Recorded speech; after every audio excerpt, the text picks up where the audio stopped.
It was one of those quiet Friday evenings when everything feels like it could finally fall into place. I wanted to surprise Ryan after his long week at work. Something simple, something kind. I picked up his favorite bottle of Cabernet, humming to myself as I drove through the soft drizzle that kissed the windshield. The sky was heavy and violet, the kind that makes the world feel smaller, intimate. I kept picturing his face lighting up when he saw me, that tired, boyish smile I'd fallen in love with. I had no idea that by the end of the night, that same face would become a stranger's. When I pulled up to his house, his car was already in the driveway. The porch light was off, just a thin strip of gold leaking from the curtains inside. For a second, I thought he might have fallen asleep early, and I laughed at how typical that would be. The air smelled like rain and cut grass, familiar, grounding. I remember thinking how good it felt to do something sweet again, to remind us both that love doesn't need grand gestures, just small ones done with heart. But as I grabbed the wine and walked toward the door, something in me hesitated. I slipped my key into the lock and stepped inside quietly.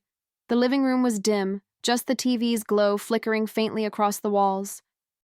I could hear faint movement down the hallway, not the steady rhythm of someone alone, but something else. Then came it. Laughter. A woman's laughter. Soft, muffled, but unmistakable. My breath caught midair. My body knew before my mind allowed it to. I called his name once, barely above a whisper. Ryan? And then, from behind the bedroom door, I heard his voice. Shh, relax, she's out of town. For a second, I couldn't move. Every sound in that house grew louder. The ticking clock, the hum of the fridge, even my own heartbeat crashing in my ears. I took one step toward the bedroom, then another, as if my body was moving on its own. The air felt thick, heavy, like walking underwater. Part of me still wanted to believe there was some innocent explanation, some mistake I'd laugh about later, but deep down, I already knew. You always know. The silence between two people can carry more truth than any confession ever will. I pushed the door open. The world stopped. Ryan was there, tangled in sheets that weren't ours, with a woman I didn't recognize. Her perfume filled the room, sweet and nauseating. My fingers went numb, and the bottle slipped from my hand, shattering against the floor. The sound sliced through the air like thunder. Ryan's head snapped up, eyes wide, mouth open, but words stuck somewhere between shock and shame. For a moment, no one breathed. It was the kind of silence that ends things. He stumbled out of bed, stammering, "Amanda, it's not what it looks like." But I didn't flinch. My voice came out steadier than I expected, trembling only at the edges. "Oh, because it looks exactly like what it is." I remember the way he looked at me then. Not with love, not even guilt, but fear. He reached for me, babbling about how it just happened once. And I thought, once is all it takes. My throat burned, but I forced the words out anyway. "Then you're lucky. Once is all it takes to end this." He kept calling my name as if repetition could rewind time. I could barely see him through the blur of tears I refused to let fall. Every step toward the door felt like walking through glass. Sharp, deliberate, necessary. The shards from the broken bottle crunched under my heels, echoing like applause for the ending I hadn't planned but suddenly understood. He begged me to stay, to talk, to listen. But I'd already heard enough. The laughter, the lies, the way he said, "She's out of town." That was all the closure I needed. Outside, the rain had started again. Heavier now, relentless. I stood under it for a long moment, letting the cold bite into my skin until it numbed the ache inside. My reflection in his car window looked foreign, distant, like someone halfway between heartbreak and awakening. I thought about every moment I'd chosen patience over pride, silence over truth, love over myself. And for the first time, I realized how dangerous that had been. Maybe this was what clarity looked like. Ugly, raw, but honest. I drove home without turning on the radio, the city lights blurring into streaks of gold and red. My hands were shaking on the wheel, but my mind was strangely calm, too calm. Beneath the shock, something was forming, steady and quiet, It wasn't forgiveness, and it wasn't grief. It was resolve, cold, deliberate, waiting for its moment. Because when someone breaks you and calls it love, you learn exactly what kind of woman you need to become next. By morning, the heartbreak had settled into something dull. Not pain exactly, but a kind of quiet disbelief that hummed beneath everything I did. The wine stain on my carpet, the half-eaten breakfast on the counter, even the coffee brewing felt like props in someone else's life. I wasn't crying anymore. I'd already done that on the drive home, between red lights and regret. What I felt now was heavier, slower, like standing in the eye of a storm that hadn't finished tearing through yet. When the doorbell rang, I knew it was him. The rhythm of his knock, anxious, uneven, gave him away before I even looked through the peephole. He stood there, pale and restless, clutching a bouquet of lilies like they could erase the night before. "Amanda, please," he said, his voice already breaking. "I made a mistake." I remember staring at the flowers, wondering if he even remembered they were for funerals. "You didn't make a mistake," I said quietly. "You made a choice." He flinched, like the truth had slapped him harder than I ever could. "We've been distant lately," he stammered, eyes darting everywhere but mine. I just felt confused. I almost laughed, not because it was funny, but because it was pathetic. "Confused?" I asked. "Ryan, confusion doesn't unzip your pants and sneak around in the dark." He tried to interrupt, but I raised a hand. "Don't you dare blame me for your betrayal." And for a moment, he looked like a little boy again, lost, scared, searching for someone to clean up his mess. He started pacing, running a hand through his hair the way he always did when he wanted sympathy. "I just need time to think," he muttered, as if that would make any of this less real. I leaned against the doorframe, watching him, not the man I loved, but a stranger rehearsing excuses. The same man who once promised to protect me from heartbreak had become the one who handed it to me, gift-wrapped in self-pity. "Think all you want," I said, "but don't think you can do it here." My voice didn't even shake. That surprised me more than anything. He looked at me, eyes wide and pleading, desperate for a reaction. "Amanda, please, I can fix this. I'll talk to someone. I'll figure it out." I tilted my head, half curious, half exhausted.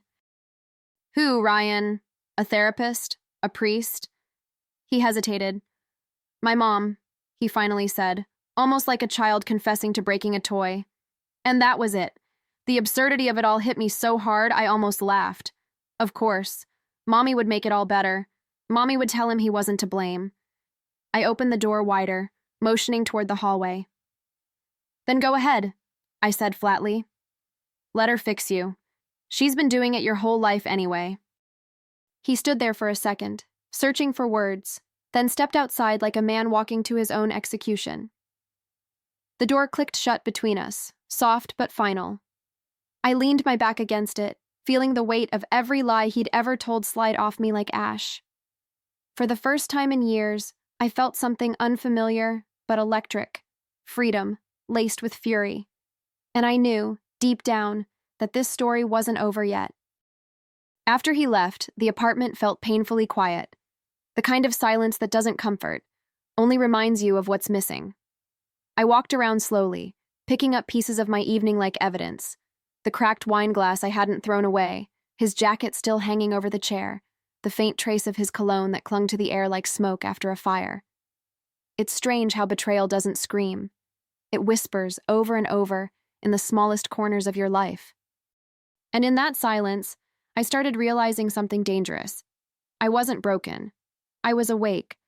I thought about how many times I'd made excuses for him. The late meetings, the missed calls, the sudden mood swings, every red flag I'd painted white just to keep our peace. And now, standing in the ruins of our almost marriage, I finally saw it for what it was. My own denial, wrapped in hope.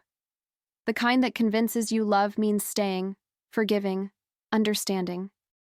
But love shouldn't require you to disappear. I wasn't going to be the woman who begged to be seen anymore. My phone buzzed. A message from him. "Talking to Mom." I'll figure things out. I stared at the screen for a long time, then placed the phone face down. Let him talk. Let her twist the story, soften his guilt, blame my ambition or my distance. Whatever version of me made their conscience easier to carry. What they didn't know was that I was done defending myself in conversations I didn't even attend. And soon I'd stop being the quiet one listening behind closed doors. I told myself I was done thinking about him, done replaying that night in my head. But closure doesn't come when you want it to. It comes when it decides to. A few days later, I found myself parked outside Ryan's parents' house, heart steady but curious. He'd mentioned he was talking to Mom, and something in me needed to hear what that meant. Maybe I wanted confirmation that he was as weak as I suspected. Maybe I just wanted to stop imagining it. Either way, curiosity has its own kind of cruelty. It doesn't wound, it reveals. Through the open window, I heard his voice before I saw him. "Mom, I messed up," he said, the sound trembling with practiced guilt. I leaned closer, staying hidden behind the hedge. Margaret's voice came next, smooth, deliberate, the kind of voice that fills silence with judgment. "Oh, Ryan, you're about to get married, and you do this?" She sighed the way mothers sigh when they're more disappointed in the embarrassment than the act itself. "I don't know why," he mumbled. "Maybe Amanda's been distant lately." My stomach tightened. There it was. The rewriting had begun. Margaret's tone softened, dangerously so. "Maybe you needed more affection," she said, pouring her poison like honey. "Amanda's always been a bit cold, hasn't she? Too focused on her career, on appearances." I felt my nails dig into my palm. That's what she thought of me? That's what he told her? I could almost picture his face, nodding along, letting her build a narrative that painted him the victim, and me, the ice queen. And then, in that quiet, I realized something. I wasn't angry anymore. I was taking notes. Margaret leaned forward, her voice dropping into that gentle, poisonous rhythm people use when they want to sound compassionate while cutting you open. "Some men need warmth, not walls," she said. "You gave her stability, Ryan, but maybe she forgot to give you softness." I could almost hear his sigh, the sound of a man surrendering to the comfort of being blameless. "Yeah," he said softly. "Maybe that's it." That was the moment I realized they weren't having a conversation. They were rehearsing a justification. And I was the villain in their little play. I'd always known Margaret didn't like me. Not really. She liked the idea of me. The polished fiancé who made her son look respectable. The woman she could parade in photos but never truly accept. To her, I was too independent, too opinionated, too unwilling to orbit around Ryan like a satellite. I used to think her coldness came from class differences, but now I saw it clearly. She couldn't stand that I didn't need her approval. And now, she was rewriting my love story into a cautionary tale for other women who dared to be enough on their own. Ryan's voice cracked a little. "So, should I still marry her?" he asked, like a boy begging his teacher for permission. Margaret didn't hesitate. "If you do, she'll never forgive you," she said. "But if you don't, everyone will know why. Better to tell her she failed you first." Failed him. The word hit harder than any insult she could have thrown. Failed, as if loving a man faithfully, patiently, completely could somehow count as not enough. I felt something cold settle in my chest then. Not pain, not sadness. Precision. I stayed perfectly still, listening through the open window as if every word was chiseling something new inside me. Ryan murmured, "Maybe you're right." His voice was soft, but it carried that dangerous kind of agreement, the one that comes from cowardice. Margaret hummed, satisfied. "You see, darling, not all relationships are meant to last. Some women just don't know how to love properly." I almost laughed. The hypocrisy of it all was breathtaking, the way she cloaked cruelty in refinement, the way he mistook weakness for honesty. They didn't know I was there, standing in the dark, rewriting everything they thought they controlled. In that moment, something inside me shifted. The heartbreak that had been sitting heavy in my chest didn't vanish.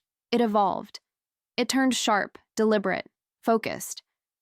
I realized revenge wasn't about screaming or breaking things. It was about silence, patience, and precision.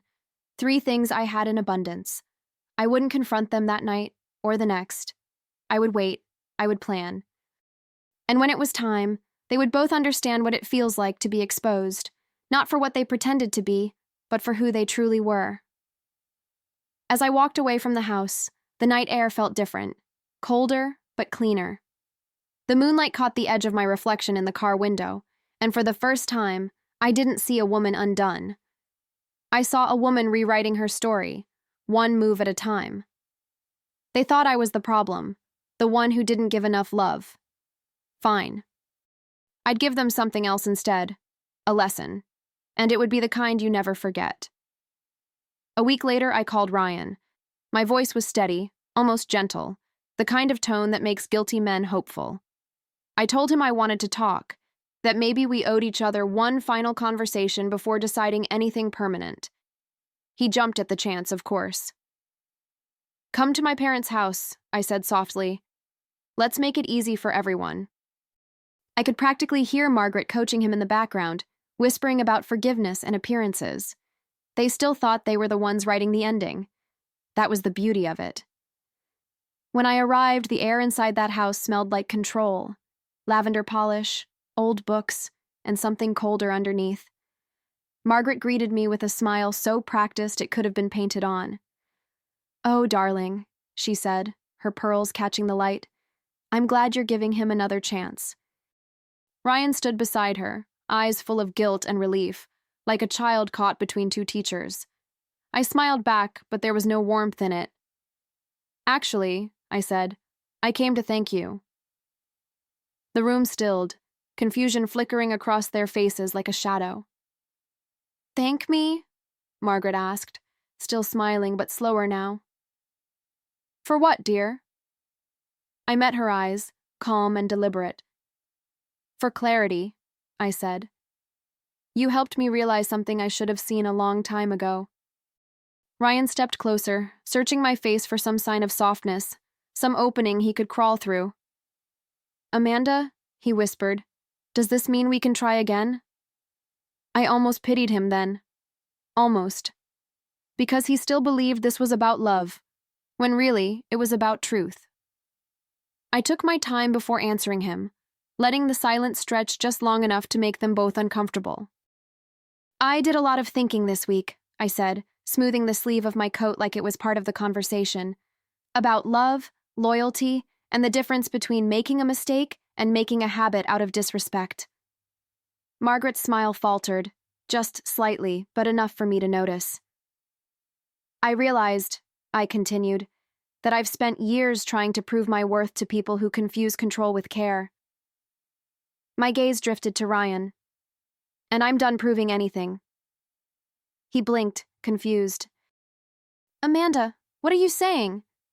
His voice carried that tremor I'd once mistaken for sincerity. "I'm saying," I replied, reaching into my bag, "that I'm not the woman you get to destroy and still look like the hero."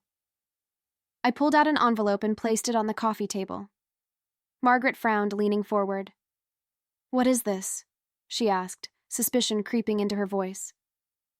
"The contract for our wedding venue," I said. "I canceled it." Her expression tightened, a perfect mix of shock and indignation. "You canceled it?" Ryan stammered. "Yes," I said, tilting my head with a faint smile. "But don't worry, I replaced it with a different reservation." I paused just long enough to see confusion ripple between them. "Your favorite charity dinner next month, Margaret. You'll be the guest of honor, and Ryan," I looked straight at him, "will be the keynote speaker. Topic, the cost of betrayal."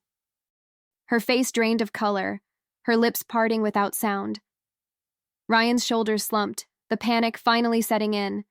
And just like that, I knew I had their full attention, maybe for the first time in my life. Margaret's hand trembled slightly as she tried to maintain that polished poise of hers. "You wouldn't," she whispered, but I could tell she already knew I would, and had. Oh, I already did, I said softly. Invitations are out. Family, friends, business associates, everyone you've both spent years trying to impress. I looked at Ryan, his face pale as candle wax. You wanted attention, Ryan. You'll have it. All of it. For a long, heavy moment, no one spoke.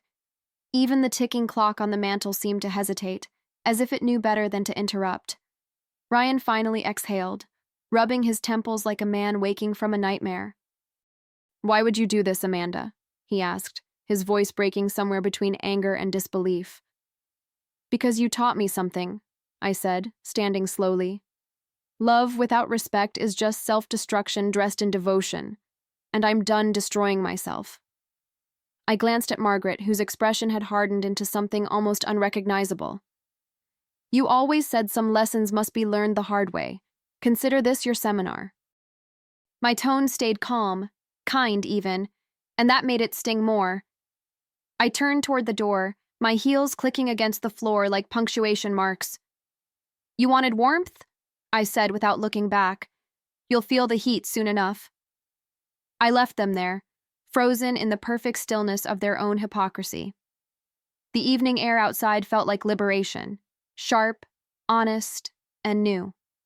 As I walked to my car, a strange calm settled over me. Not joy, not triumph, just peace, the quiet kind that follows after a storm. And for the first time, I wasn't the one left shattered on the floor. The night of the charity dinner arrived like an execution dressed in pearls. I didn't go, of course. I didn't need to. My presence would have softened the blow, and this wasn't a night for mercy. From my apartment, I watched the live stream on my laptop, the soft glow of the screen lighting the calm on my face. Margaret stood at the podium, elegant as ever, but her hands trembled when she spoke. Ryan sat beside her, jaw clenched, eyes darting nervously at the cameras. They looked like a portrait of grace, until the truth began to bleed through the edges. At precisely 8:30, the first ripple hit. Phones started buzzing around the room, whispers spreading faster than champagne bubbles. Someone gasped. I couldn't hear it, but I saw it in the footage. The leaked audio clip began playing over the speakers, projected by someone in the audience who'd accidentally connected the wrong file. Margaret's voice filled the hall. Maybe you needed more affection. Amanda was too cold. Then Ryan's. Yeah, maybe that's it. The crowd froze. The silence afterward was the kind that shatters reputations, not glass. I sat back, fingers wrapped around my teacup, watching it unfold like a scene from someone else's life. Their faces told the whole story: shock, denial, panic, all the emotions they once forced me to carry alone. Now it was their turn. The video spread online within minutes. Screenshots flooded social media. Friends, coworkers, clients, they all saw. The caption I'd written appeared beneath every shared post. Love isn't something you demand. It's something you deserve. It wasn't vengeance that made me smile. It was justice, finally breathing fresh air. By morning, the clip had gone viral, not worldwide, just in the circles that mattered most to them. Ryan's company released a polite statement about conduct unbecoming, and by noon, he was gone. Margaret resigned from her community board the same day. Funny how quickly people retreat when the mirror turns toward them. I didn't feel the rush I thought I might. There was no thrill, no gloating satisfaction. Just a strange kind of balance, like the universe had quietly returned everything to where it belonged. Lies have an expiration date. Theirs simply arrived. I spent most of that day by the window, watching the rain trace paths down the glass. My phone buzzed every few minutes.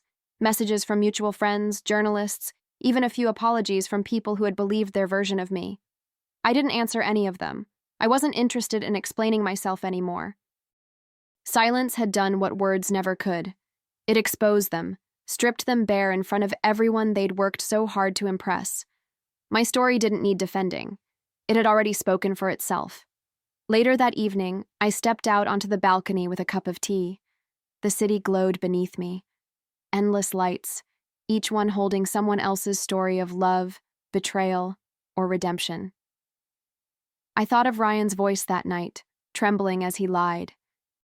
I thought of Margaret's sigh, dripping with condescension, and then I thought of the woman I'd become, the one who no longer needed their validation or their forgiveness.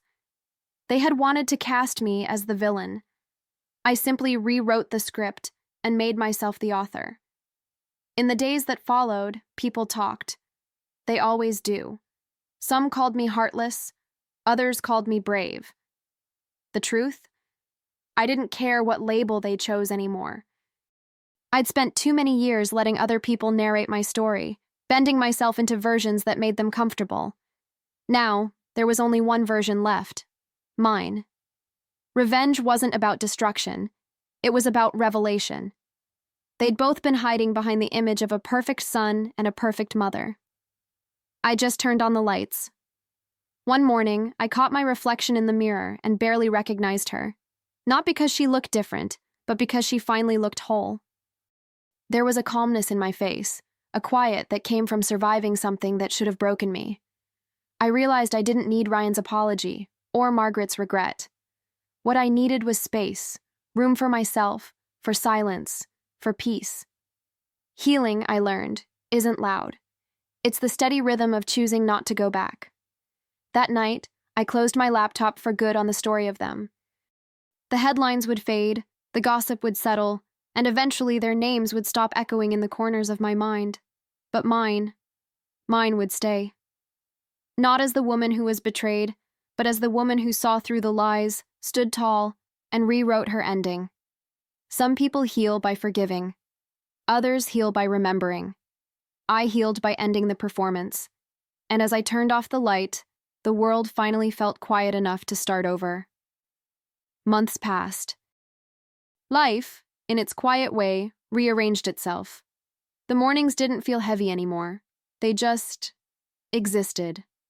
I started spending my weekends in a small bookstore cafe down the street, the kind of place where time moves slower and people speak softer. The owner kept a record player near the window, always playing old jazz, the kind that wraps itself around your thoughts instead of interrupting them. That's where I met peace, not as a moment, but as a habit. It wasn't dramatic. It didn't announce itself. It simply arrived one morning and sat beside my coffee. Clara, my oldest friend, joined me one afternoon. She slid into the seat across from me with that knowing smile only women who've seen too much can pull off. "You look peaceful," she said, stirring her tea. "I haven't seen that in years." I smiled, realizing how long it had been since I'd heard those words without feeling the need to argue. "Peaceful people don't chase love anymore," I told her. "They choose themselves." She laughed softly, but her eyes said she understood. We both did. Women like us always do. Eventually. The world outside the cafe window moved on, people rushing, phones ringing, laughter echoing faintly through the glass. I watched it without envy. For the first time, I didn't feel like I was missing out on life. I was life, just quieter now, more deliberate. Healing isn't about erasing what happened. It's about learning to exist beyond it. And sitting there, surrounded by books, jazz, and the smell of coffee, I realized I finally had everything I'd been fighting for all along. Not love, not justice, but peace that didn't depend on anyone else's apology. Clara asked about him eventually. She always does it gently, as if saying his name might wake something I've already buried. "And Ryan?" she asked, her voice light but cautious. I took a slow sip of coffee before answering. "Still looking for someone to blame, probably," I said. She smiled, but I didn't. I wasn't being cruel, just honest. Some people never learn the difference between guilt and growth. Ryan was one of them. And Margaret? She faded into the background like a perfume that's lost its scent. Reputations recover, but character doesn't always follow. I didn't hate them anymore. Hate is exhausting. It demands attention, the same way love once did. What I felt now was distance, the kind that doesn't need explanations or closure.